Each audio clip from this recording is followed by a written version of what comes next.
नमस्कार और अंतर्मंक में आपका स्वागत है। चलिए, आज की चर्चा एक गहरे और शायद थोड़े बेचैन कर देने वाले सवाल से शुरू करते हैं। क्या पुनर्जन्म का मतलब वही है जो हमें बचपन से कहानियों में सुनाया गया है? क्या ये वाकई किसी दूसरे युग में किसी और शरीर में जीने की कहानी है, या इसका असली राज हमारी इसी जिंदगी में, हमारे हर दिन, हर एक पल में छिपा है? ये एक ऐसा सवाल है जो हजारों सालों से दर्शन और विज्ञान दोनों को उलझाता रहा है, और अंतर्मंक पर हमारा मकसद ही यही है, ऐसे गहरे सवालों की परतों को खोलना जो हमारे अंदर की यात्रा से जुड़े हैं। बिल्कुल। तो आज हम पुनर्जन्म के इस रहस्य को 3 अलग-अलग नजरियों से समझने की कोशिश करेंगे। वेदांत क्या कहता है, आधुनिक विज्ञान इसे कैसे देखता है, और मनोविज्ञान के लिए इसके क्या मायने हैं। हाँ। और एक बात और, हमारे श्रोताओं से गुजारिश है कि वो इस चर्चा में अंत तक बने रहें, क्योंकि आखिर में हम एक ऐसी बहुत बड़ी सामाजिक गलतफहमी को तोड़ेंगे जो कर्म और पुनर्जन्म के नाम पर अक्सर हमारे समाज में बहुत दुख और भेदभाव फैलाती है। तो चलिए इस गहरी बातचीत के लिए मंच तैयार करते हैं वेदांत के एक बहुत ही सुंदर सूत्र के साथ। जो बार बार बदलता है वही जन्म लेता है, जो कभी नहीं बदलता वही तुम हो। ये सूत्र सुनने में बहुत गहरा है। चलिए इसे थोड़ा खोलकर समझते हैं। उपनिषदों में ऋषि याज्ञवल्क्य कहते हैं कि आत्मा अजन्मा है, यानी उसका जन्म नहीं होता। लेकिन ये बात तो बड़ी उलझन वाली है ना। हम सब तो यही सुनते आए हैं कि आत्मा एक शरीर से दूसरे शरीर में जाती है। सही बात है। अगर आत्मा का जन्म ही नहीं होता तो क्या वो सारी कहानियां बस मनगढ़ंत है? फिर ये जन्म लेता कौन है? आपने बिल्कुल सही नस पकड़ी है। यहीं पर पारंपरिक कहानियां और वेदांत का गहरा दर्शन अलग हो जाते हैं। वेदांत कहता है कि जन्म शरीर का या आत्मा का नहीं बल्कि इच्छाओं का होता है। इच्छाओं का? हाँ। हर एक इच्छा एक नए जन्म की शुरुआत है। इसे भाव जनन कहा गया है, यानी डिजायर बेस्ड रीबर्थ। इसका मतलब ये नहीं कि पिछले जन्म में हम कोई राजा या जानवर थे। इसका मतलब है कि जैसे ही मन में कोई तीव्र इच्छा पैदा होती है, हमारा पूरा मानसिक संसार बदल जाता है। हम एक नया रूप ले लेते हैं। यही असली जन्म है। अच्छा, तो ये किसी और दुनिया या किसी और जीवन की कहानी नहीं, बल्कि हमारे अपने मन के अंदर हर पल चलने वाला एक नाटक है। लेकिन वेदांत की ये बात हजारों साल पुरानी है। क्या आज का विज्ञान भी ऐसी किसी बात की तरफ इशारा करता है? वेदांत की सबसे खूबसूरत बात यही है कि ये सिर्फ एक दर्शन नहीं है, ये हमारे अपने शरीर की सच्चाई बयान करता है। अगर हम ध्यान से देखें तो हमारा शरीर खुद हर पल इसी जन्म और मृत्यु के चक्र से गुजर रहा है। बस विज्ञान की भाषा अलग है। आप कोशिकाओं के बदलने की बात कर रहे हैं, हाँ? जैसे हमारी त्वचा हर कुछ हफ्तों में नई हो जाती है, हाँ? वो तो बस शुरुआत है। जरा सोचिए, आपकी त्वचा की कोशिकाएं जो आज हैं वो 1 महीने बाद नहीं रहेंगी, पुरानी मर जाएंगी, नई जन्म ले लेंगी। आपके खून में जो लाल रक्त कोशिकाएं हैं वो करीब 120 दिन जीती हैं और फिर खत्म हो जाती हैं। उनकी जगह नई कोशिकाएं ले लेती हैं। यहाँ तक कि आपकी हड्डियों का ढांचा जो इतना ठोस लगता है वो भी हर 7 से 10 साल में लगभग पूरी तरह नया हो जाता है। मैं इस बात को समझ रही हूँ, लेकिन क्या हम यहाँ 2 अलग-अलग चीजों को जबरदस्ती नहीं जोड़ रहे? कोशिकाओं का बदलना एक जैविक प्रक्रिया है, विचारों का बदलना एक मानसिक प्रक्रिया। क्या दोनों को पुनर्जन्म कहना सही है? बहुत अच्छा सवाल है। यहीं पर सबसे दिलचस्प कनेक्शन सामने आता है। हमारे शरीर में सबसे हैरान करने वाला बदलाव हमारे दिमाग में होता है। वैज्ञानिक इसे न्यूरोप्लास्टिसिटी कहते हैं। न्यूरोप्लास्टिसिटी ऐसा है, आप जो भी नया सीखते हैं, जिस भी नई आदत को अपनाते हैं, वो आपके दिमाग में एक नया रास्ता, एक नया न्यूरल पाथवे बना देती है। और जो पुराने रास्ते इस्तेमाल नहीं होते वो धीरे धीरे मिट जाते हैं। यानी आपका दिमाग भी हर पल एक नया जन्म ले रहा है। तो इसका मतलब ये हुआ कि 10 साल पहले जो मैं थी वो शारीरिक और मानसिक दोनों ही स्तरों पर आज मौजूद नहीं है। उसका शरीर बदल चुका है, उसके दिमाग की वायरिंग बदल चुकी है, वो सचमुच मर चुकी है। एकदम सही। जो बच्चा था वो किशोर में मर गया, जो किशोर था वो युवा अवस्था में मर गया। ये निरंतर परिवर्तन ही जैविक पुनर्जन्म है। वेदांत इसी को अपने सूत्र में कहता है, देह का पुनर्जन्म नहीं, अनुभवों का पुनर्जन्म। हर अनुभव आपको शारीरिक और मानसिक रूप से एक नया इंसान बना देता है। ये कनेक्शन वाकई कमाल का है। तो ये शारीरिक बदलाव तो बस एक हिस्सा है। असली खेल तो हमारे मन के स्तर पर, हमारी पहचान के स्तर पर होता है।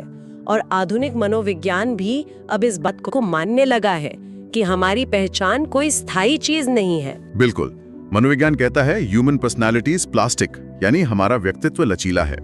और ये मनोवैज्ञानिक लचीलापन ही एक तरह का पुनर्जन्म है। मुझे अपना ही एक किस्सा याद आता है। कॉलेज के दिनों में मैं हर छोटी बात पर भड़क जाता था, बहुत गुस्सैल था। आज जब मैं पीछे मुड़कर देखता हूं तो लगता है वो कोई और ही इंसान था। वो मैं आज पूरी तरह मर चुका है। उस पुराने स्व की मौत ही इस नए शांत स्व के जन्म की वजह बनी। यही मनोवैज्ञानिक पुनर्जन्म है। यानी जब कोई कहता है मैं अब वो इंसान नहीं रही, तो वो सिर्फ एक मुहावरा नहीं बोल रहा, बल्कि एक गहरी सच्चाई बयान कर रहा है। उसके पुराने स्व की मृत्यु हो गई और एक नए स्व का जन्म हो गया। हाँ, और यही वेदांत का सार है। मन ही संसार है। जब आपका मन बदलता है, आपकी आदतें बदलती हैं, तो आपके लिए आपका संसार बदल जाता है, आपकी पहचान बदल जाती है, आपने एक नया जन्म ले लिया है। तो अगर हम इन तीनों धागों को एक साथ पिरोएं, वेदांत का दर्शन, विज्ञान की न्यूरोप्लास्टिसिटी और मनोविज्ञान का बदलता व्यक्तित्व, तो ये साफ हो जाता है कि इस पूरे खेल का असली इंजन इच्छा है। हाँ, इच्छा ही वो चिंगारी है जो हर नए जन्म को हवा देती है। इसे एक उदाहरण से समझते हैं। मान लीजिए किसी के मन में एक बहुत तीव्र इच्छा पैदा होती है, मुझे वो नई वाली कार खरीदनी ही है।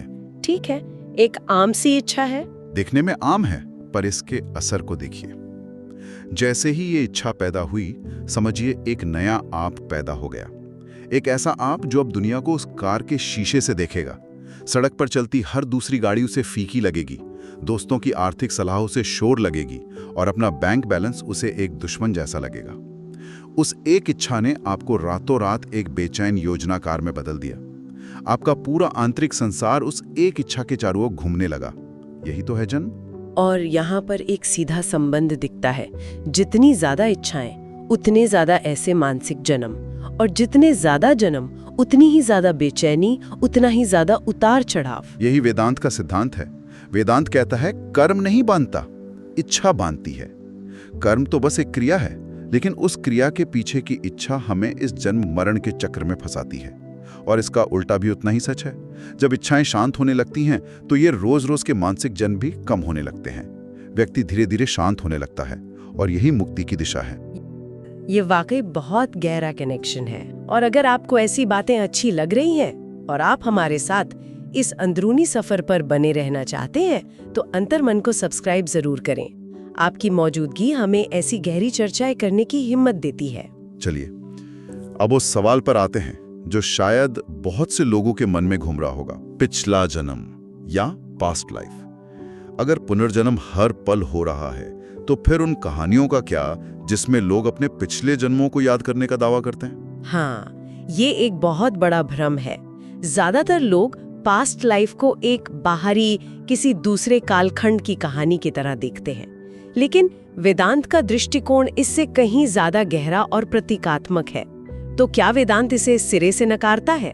नकारता नहीं, बल्कि उसे सही संदर्भ में रखता है। वेदांत के अनुसार पास्ट लाइफ हमारी स्मृति आधारित पहचान है। इसे ऐसे समझिए, आपकी हर गहरी स्मृति, हर गहरा संस्कार एक छोटे पिछले जन्म की तरह है। अच्छा। मान लीजिए 10 साल पहले आपके साथ कोई दर्दनाक घटना हुई थी, और उस आघात की याद आज भी आपके व्यवहार को, आपके फैसलों को प्रभावित करती है। वेदांत की भाषा में ये आपका पास्ट बर्थ कार्मिक इम्प्रिंट है। अच्छा, तो इसका मतलब पास्ट लाइफ रिग्रेशन जैसी चीजें असल में हमारे इसी जीवन की बहुत गहरी भूली बिसरी यादों को खंगालना है। बिल्कुल। बचपन के जो डर आज भी हमारे अंदर जिंदा हैं, वे हमारे पास्ट बर्थ कर्मा हैं। जो आदतें हमने सालों से बना रखी हैं और जिन्हें हम छोड़ नहीं पा रहे, वे हमारे पास्ट बर्थ संस्कार हैं। हमारा पिछला जन्म कहीं बाहर किसी और दुनिया में नहीं है। ये हमारे ही मन में स्मृतियों, आदतों और संस्कारों के एक बंडल के रूप में मौजूद है, जिसे हम हर पल अपने साथ ढोते हैं। इस जटिल विषय को और सरल बनाने के लिए हमारे पास 3 बहुत सुंदर रूपक या कहानियां हैं। पहली कहानी है कुम्हार और मिट्टी के घड़े की। वो उसी एक मिट्टी से रोज नए नए बर्तन बनाता है। आज एक सुंदर घड़ा बनाया, कल उसे तोड़कर उसी मिट्टी से एक दिया बना दिया, परसों एक सुराही। हर बार आकार बदलता है, नाम बदलता है, रूप बदलता है, लेकिन उसका सार यानी मिट्टी वही रहती है। तो वेदांत कहता है तुम वो मिट्टी हो, तुम्हारे घड़े रोज बदलते हैं। यहाँ मिट्टी हमारी चेतना है जो हमेशा एक जैसी शांत और साक्षी रहती है, और ये घड़े हमारा शरीर, हमारा व्यक्तित्व और हमारी इच्छाएं हैं जो हर पल बन और बिगड़ रहे हैं। हम खुद को घड़ा समझने की गलती कर बैठते हैं, जबकि हम वो मिट्टी हैं। दूसरी कहानी है कंप्यूटर और यूजर प्रोफाइल की। सोचिए, एक ही लैपटॉप में कई यूजर प्रोफाइल हो सकते हैं। एक वर्क प्रोफाइल, एक पर्सनल प्रोफाइल, एक गेमिंग प्रोफाइल। हर यूजर की अपनी अलग सेटिंग्स, अपने अलग वॉलपेपर, अपनी अलग दुनिया होती है। लैपटॉप वही रहता है, बस यूजर बदल जाते हैं। वेदांत के अनुसार हमारी चेतना वो लैपटॉप है और हमारा मन और हमारी इच्छाएं वे अलग अलग यूजर प्रोफाइल हैं। जब भी कोई नई तीव्र इच्छा मन में आती है तो समझिए कि एक नया यूजर लॉगिन हो गया है जो दुनिया को एक बिल्कुल नए नजरिए से देखेगा। और तीसरी कहानी है नदी और बहते पानी की। हाँ, एक मशहूर कहावत है कि आप एक ही नदी में 2 बार नहीं उतर सकते। क्यों? क्योंकि जब आप दूसरी बार कदम रखते हैं तो पानी की वो बूंदें आगे बह चुकी होती हैं। हर पल पानी नया होता है। नदी का नाम वही रहता है, गंगा या यमुना, पर उसका हर कण लगातार बदल रहा है। ये निरंतर प्रवाही जीवन है और यही सतत पुनर्जन्म है। तो अब हम उस सबसे संवेदनशील और जरूरी विषय पर आते हैं जिसका जिक्र हमने शुरुआत में किया था। सच कहूं तो ये बात सुनकर ही बहुत दुख होता है। समाज में एक बहुत गहरी और दर्दनाक धारणा फैली हुई है कि अगर कोई बच्चा विकलांग पैदा हुआ है तो वो अपने पिछले जन्म की पापों की सजा भुगत रहा है। ये धारणा न सिर्फ वैज्ञानिक रूप से पूरी तरह गलत है, बल्कि ये वेदांत के मूल सिद्धांत के भी एकदम खिलाफ है। ये धारणा पीड़ा को और बढ़ाती है और उस इंसान को दोषी ठहराती है जो पहले से ही चुनौतियों का सामना कर रहा है। इसे जड़ से समझना और खारिज करना हम सबकी जिम्मेदारी है। चलिए पहले वेदांत के दृष्टिकोण से ही इसे तोड़ते हैं। वेदांत आत्मा के बारे में क्या कहता है? उपनिषद बार बार, हजारों बार एक ही बात कहते हैं कि आत्मा स्टेनलेस यानी निष्कलंक है और अनटच यानी अछूती है। आत्मा पर किसी कर्म का, चाहे वो पाप हो या पुण्य, कोई दाग नहीं लगता। वो एक सफेद पर्दे की तरह है जिस पर जिंदगी की फिल्म चलती है, पर फिल्म खत्म होने के बाद पर्दा हमेशा साफ रहता है। तो सवाल उठता है कि अगर आत्मा पवित्र और अछूती है तो उसे किसी पाप की सजा कैसे मिल सकती है? वेदांत का साफ संदेश है, विकलांगता कोई कर्मिक दंड नहीं है। ये न तो पाप है, न ही कोई अभिशाप। ये प्रकृति की विविधता का एक रूप है। और आधुनिक विज्ञान तो इस बारे में कोई शक ही नहीं छोड़ता। बिल्कुल नहीं।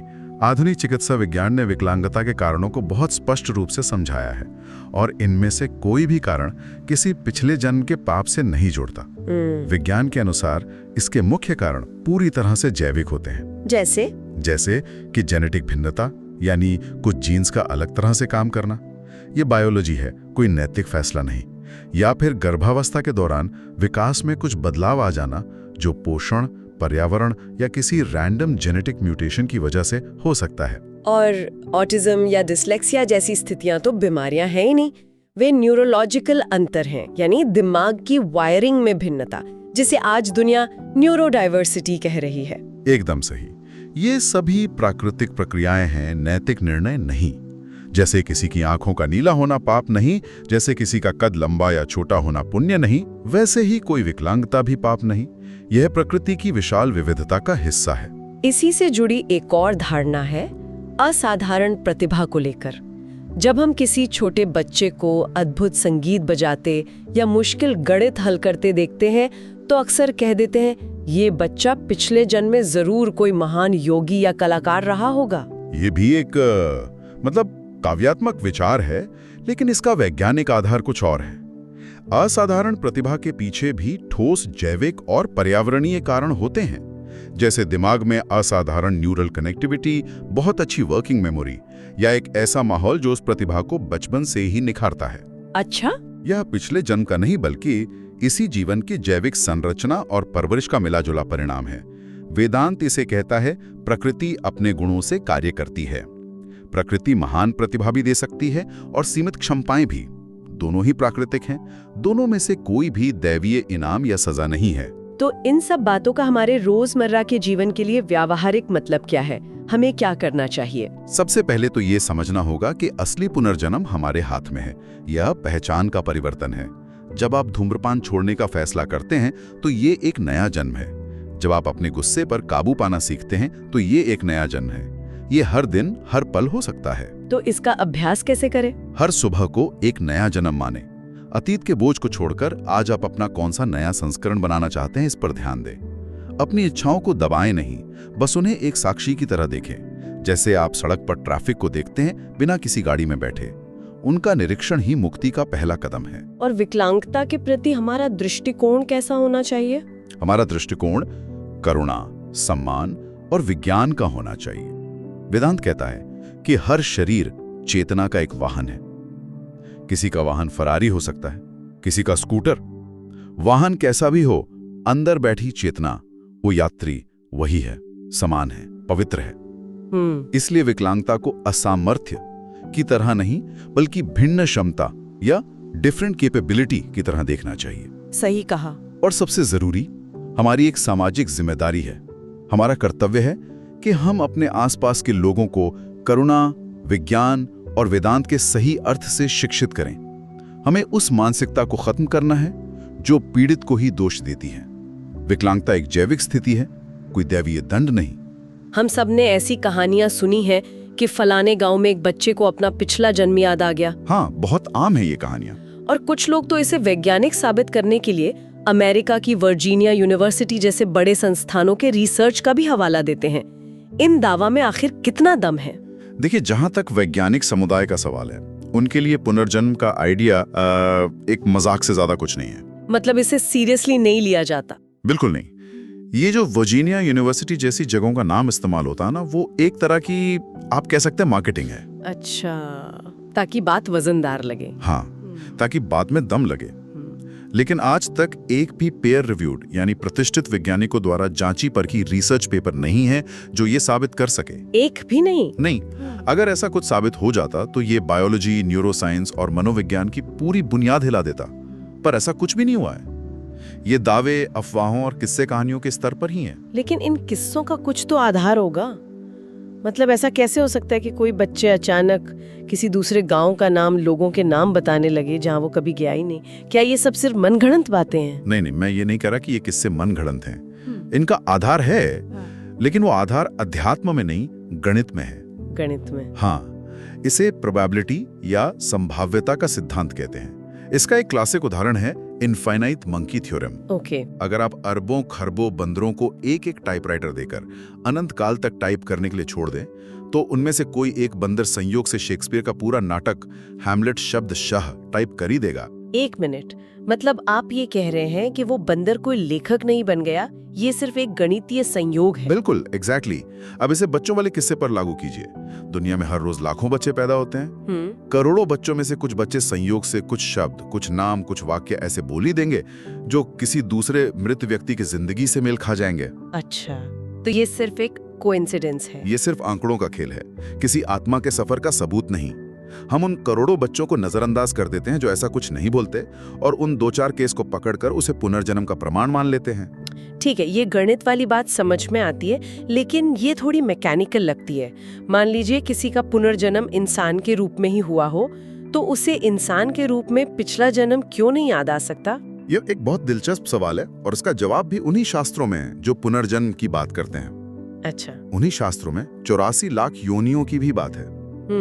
यानी जीव के पैदा होने के लिए 84 लाख तरह की संभावनाएं हैं। कीड़े मकोड़े, जानवर, इंसान वगैरह वगैरह। हाँ, ये तो सुना है। तो गणित के हिसाब से किसी भी जीव के लिए मनुष्य के रूप में जन्म लेने की संभावना कितनी हुई? 1/84 लाख। बहुत ही कम। अब सोचिए, लगातार 2 बार मनुष्य जन्म मिलने की संभावना कितनी होगी?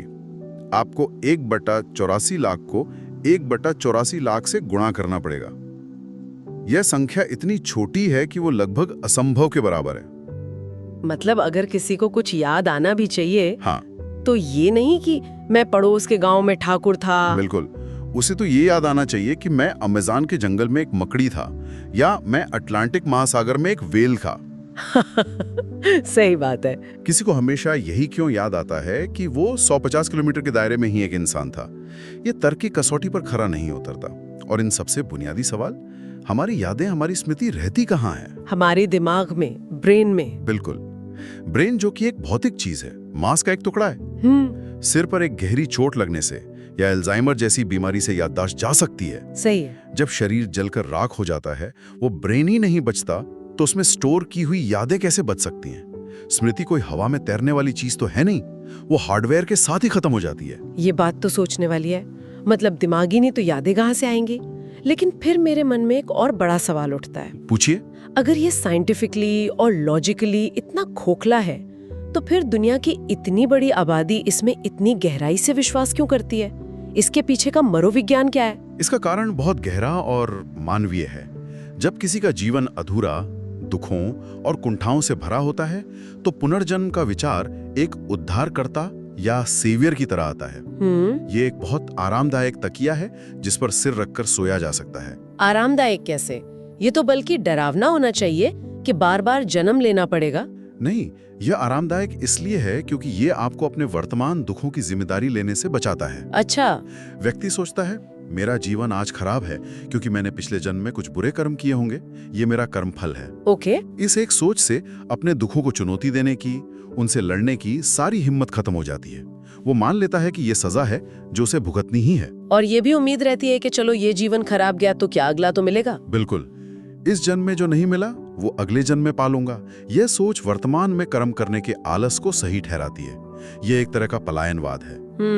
से जन्म का कर्ज चुका रहे हो तो वो कभी विद्रोह नहीं करेगा। यही तो। ये धारणा शोषक के हाथ में एक हथियार बन जाती है। दूसरे का हक मारोगे तो अगले जन्म में कीड़े बनोगे। इस डर से लोगों को नैतिक बनाए रखने की कोशिश की गई। और सबसे बड़ा धोखा यह है कि इन सारी धारणाओं को गीता से जोड़ दिया गया। हमारे स्रोत बहुत साफ कहते हैं कि गीता व्यक्तिगत पुनर्जन्म और इस तरह के बचकाने कर्मफल दोनों का ही जोरदार खंडन करती है। ये बात चौंकाने वाली है क्योंकि आमतौर पर तो लोग गीता का ही श्लोक सुनाते हैं, वासांसी जीर्णानि यथा विहाया। हाँ, कि जैसे पुराने कपड़े बदल के नए पहनते हैं, वैसे ही आत्मा शरीर बदलती है। और यही तो माया का खेल है। गीता के ही नाम पर वो बातें फैलाई गई जिनका गीता विरोध करती है। गीता में कर्म का मतलब क्रिया और उसके तत्काल फल से जो आपके मन पर पड़ता है। अच्छा। अगर आप चोरी करते हैं तो उसका फल ये नहीं कि अगले जन्म में कौवा बनेंगे। उसका तत्काल फल ये है कि आप एक चोर बन गए। आपका मन अशांत और भयभीत हो गया। कर्म और उसका फल एक ही पल में घटित होता है। ये कोई कॉस्मिक बैलेंस शीट नहीं है जो मरने के बाद गिनी जाएगी। तो फिर अगर मैं दोबारा जन्म नहीं लेता, आत्मा कपड़े नहीं बदलती, तो वेदांत के हिसाब से पुनर्जन्म का असली मतलब क्या है? कुछ तो है जो बार बार जन्म ले रहा है। पुनर्जन्म तो होता है और लगातार हो रहा है, हर पल हो रहा है। हर पल? हाँ, पर किसी व्यक्ति का नहीं, किसी पर्सनल सेल्फ का नहीं। जो मैं इस शरीर से जुड़ा है वो शरीर के साथ ही खत्म हो जाता है। पुनर्जन्म होता है अहम वृत्ति का। अहम वृत्ति, ये थोड़ा भारी शब्द है, इसका क्या मतलब हुआ? वृत्ति का मतलब है प्रवृत्ति, टेंडेंसी या पैटर्न। ओके। इसे एक उदाहरण से समझिए। प्रकृति एक विशाल समुद्र की तरह है। उस समुद्र में लगातार लहरें उठती हैं और गिरती हैं। लहरों का पुनर्जन्म हो रहा है ना? एक लहर गिरती है, दूसरी उठती है। अच्छा, तो ये असल में पुनर्जन्म मतलब रीबर्थ से ज्यादा पुनर्चक्रण, रिसाइकलिंग जैसा है। प्रकृति बस अपने पैटर्न को दोहरा रही है। आपने बिल्कुल सही शब्द पकड़ा, पुनर्चक्रण। प्रकृति का स्वभाव ही रिसाइकलिंग है। और चेतना कोई आसमान से टपकने वाली चीज नहीं है। ये पदार्थ में ही सोई हुई लेटेंट अवस्था में होती है। जैसे एक बीज में पूरा पेड़ सोया हुआ होता है। सही है। गर्भ में जब सही माहौल, सही परिस्थितियां मिलती हैं तो वो सोई हुई चेतना प्रकट हो जाती है। मृत्यु में बस वो संगठन बिखर जाता है और चेतना वापस अपने मूल तत्वों में सुप्त अवस्था में चली जाती है। जैसे मोमबत्ती की लौ। बिल्कुल। जैसे मोमबत्ती की लौ जब आप बुझाते हैं तो वो कहीं उड़कर चली नहीं जाती। वो गर्मी और प्रकाश वापस मोम और बाती में लौट जाते हैं। ये अहम वृत्ति वाली बात सुनने में तो दिलचस्प है, पर थोड़ी मुश्किल भी लगती है आम इंसान के लिए। तो यही सच है ना कि मैं एक व्यक्ति हूँ और मरने के बाद मेरा क्या होगा? ये कहना कि मैं नहीं, बस एक वृत्ति जन्म लेगी, ये तो कोई सांत्वना नहीं देता। बिल्कुल सांत्वना नहीं देता। और यही इसका उद्देश्य है। ये आपको झूठी सांत्वना से जगाने के लिए है। अच्छा। इसे एक और उदाहरण से समझिए। ट्रैफिक में फंसने पर जो गुस्सा दिल्ली में एक ड्राइवर को आता है, लगभग वैसा ही गुस्सा मुंबई या न्यूयॉर्क के ड्राइवर को भी आता है। हाँ, आता है। व्यक्ति अलग, गाड़ी अलग, शहर अलग, पर वो गुस्से की वृत्ति, वो मैं वाली वृत्ति जो कहती है मेरे रास्ते में क्यों आए, वो एक ही है। वही वृत्ति बार बार अलग अलग शरीरों में जन्म ले रही है। वो महत्वाकांक्षा की वृत्ति जो एक छात्र में, एक कॉर्पोरेट कर्मचारी में, एक नेता में दिखती है, वो वृत्ति एक ही है। व्यक्ति मर जाते हैं, वृत्तियां जिंदा रहती हैं और नए शरीर पकड़ लेती हैं। तो इसका मतलब ये हुआ कि असली सवाल अगला जन्म कब होगा नहीं, बल्कि ये है कि क्या मेरा ये जन्म भी हुआ है। ये तो बहुत ही गहरा सवाल है। आपने पूरी बातचीत का सार पकड़ लिया। जब तक हम बोध या जागृति के बिना जी रहे हैं, हम बस एक बायोलॉजिकल मशीन की तरह हैं, एक यांत्रिक जीवन। हमारे स्रोत बताते हैं कि संत इसे मुर्दों का गांव कहते हैं। हम सब एक गहरी नींद में चल फिर रहे हैं और सोच रहे हैं कि हम जिंदा हैं। वाह। जो अभी तक ठीक से पैदा ही नहीं हुआ, उसका पुनर्जन्म कैसे होगा? और शायद यहीं पर द्विज की अवधारणा आती है, जिसके बारे में हमारे शास्त्रों में कहा गया है। बिल्कुल, द्विज का अर्थ है जिसका दूसरा जन्म हुआ हो। उपनयन संस्कार का असली मतलब यही था। ओके। लेकिन असल में ये दूसरा नहीं, पहला ही जन्म है। पहला जन्म तो बस एक जैविक घटना है, माँ के गर्भ से। असली जन्म तब होता है जब व्यक्ति चेतना में जागता है, जब उसे बोध होता है कि मैं कौन हूँ। अच्छा। इससे पहले तो वो बस प्रकृति के कठपुतली है, अपनी वृत्तियों के इशारे पर नाचता हुआ। एक अजीब सा विरोधाभास है। जो पैदा ही नहीं हुआ उसका पुनर्जन्म होता रहता है, और जिसका सच में जन्म हो गया, जो जाग गया, वो इस पुनर्जन्म के चक्र से हमेशा के लिए बाहर आ जाता है। तो फिर ये पुनर्जन्म का सिद्धांत बनाया ही क्यों गया था? अगर इसका मतलब व्यक्तिगत नहीं है, इसका असली मकसद क्या था? ये सिद्धांत आम आदमी को सांत्वना देने के लिए नहीं, बल्कि विचारक के लिए था। विचारक यानी वो जो सत्य को जानना चाहता है, जो अपने बंधनों से मुक्त होना चाहता है। उसे ये समझाने के लिए कि देखो, तुम्हारी कामनाएं, तुम्हारी इच्छाएं तुम्हारी नहीं है, ये कोई तुम्हारा पर्सनल मामला नहीं है। वही कामना की वृत्ति एक चींटी में भी काम कर रही है, एक पक्षी में भी, और तुम में भी। सब एक ही वृत्ति से चल रहे हैं। जब विचारक यह देखता है तो उसे अपनी कामनाओं का खोखलापन, उनकी इम्पर्सनल प्रकृति समझ आती है। वो देख पाता है कि वो एक बहुत बड़े यांत्रिक खेल का बस एक छोटा सा हिस्सा है, और उसकी इच्छाओं में कुछ भी खास या व्यक्तिगत नहीं है। हाँ, और ये देखकर उसमें वैराग्य पैदा होता है। वो अपनी कामनाओं के प्रति उदासीन हो जाता है। अच्छा। उसे समझ आता है कि इन कामनाओं के पीछे भागना वैसा ही है जैसे समुद्र की एक लहर सोचे कि मैं अमर हो जाऊं। ये असंभव है। यही पुनर्जन्म के सिद्धांत का असली ऊंचा और उपयोगी उद्देश्य था। व्यक्ति को इस यांत्रिक चक्र से मुक्त होने की प्रेरणा देना, ना कि उसे अगले जन्म का लॉलीपॉप देना। तो आज की इस बातचीत का सार ये है कि पुनर्जन्म की जो लोकप्रिय धारणा है, जिसमें एक व्यक्ति अपने कर्मों का हिसाब किताब लेके एक शरीर से दूसरे शरीर में जाता है, वो वेदांत के अनुसार एक भ्रम है। और असली खेल है अहम वृत्ति या प्रवृत्तियों का अंतहीन पुनर्चक्रण। प्रकृति लगातार खुद को अलग अलग रूपों में दोहरा रही है। सही। कोई जीव बार बार जन्म नहीं लेता, बल्कि वही एक अहम वृत्ति है जो हर जीव के भीतर से मैं बोलती है, और वो बार बार नए शरीर धारण करती है। तो इसका मतलब मुक्ति का अर्थ स्वर्ग जाना या अगले जन्म में राजा बनना नहीं हुआ।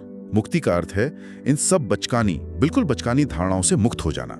ज्ञानी ये नहीं पूछता कि मरने के बाद मेरा क्या होगा। वो ये देखता है कि अभी इसी पल मेरे जीने की हालत खराब क्यों है, इसे कैसे ठीक किया जाए। समस्या भविष्य की नहीं, वर्तमान की है। ये जो एक जीवन मिला है, इसी में जागना है, इसी में मुक्त होना है, बाकी सब कल्पना है। और यही आज की चर्चा का सबसे जरूरी बिंदु है, जो हमारे श्रोताओं के लिए एक विचार भी छोड़ जाता है। अगर ये एकमात्र जीवन है जिसमें सचमुच जन्म लेने का, यानी एक मुर्दा यांत्रिक जीवन से जागकर एक सचेत जीवन जीने का अवसर है, तो क्या हम उस अवसर का उपयोग कर रहे हैं? या फिर जैसा कबीर साहब ने कहा, आया था किस काम को सोया चादर तान। हम बस चादर तान कर सो रहे हैं, जन्मों जन्मों के सपने देख रहे हैं, जबकि जागने का मौका सिर्फ अभी इसी एक जीवन में है। पुनर्जन्म कोई डरावनी या भविष्य की रहस्यमयी कहानी नहीं है, बल्कि ये हमारे हर दिन के बदलाव और रूपांतरण की एक जीती जागती कहानी है।